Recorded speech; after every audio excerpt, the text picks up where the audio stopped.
দেখুন ভোর কত সুন্দর, সকাল কত সুন্দর, কত স্নিগ্ধ, কত প্রশান্ত এবং কত তৃপ্তিময়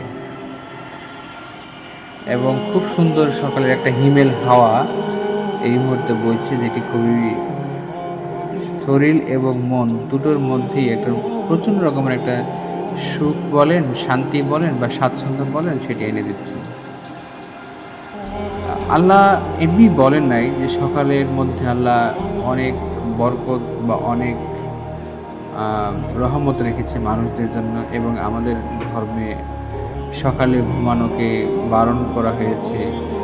যে সকালে যে পরিমাণ বরকত, ফজরের পরে যে পরিমাণ বরকত, সেটি যেন মানুষ নিতে পারে।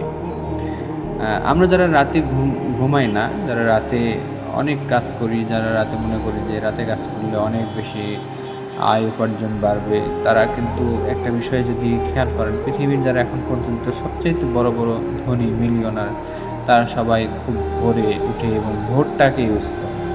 তো সুতরাং আ চেষ্টা করবেন যাতে রাতটাকে মাইনাস করে ভোরে কাজ করা যায়। ভোরে কাজ করলে সেই কাজের মাধ্যমে রহমত, বরকত, আপনার আ সম্পদ বৃদ্ধি, স্বাচ্ছন্দ্য বৃদ্ধি, সবকিছুই সুন্দর হবে।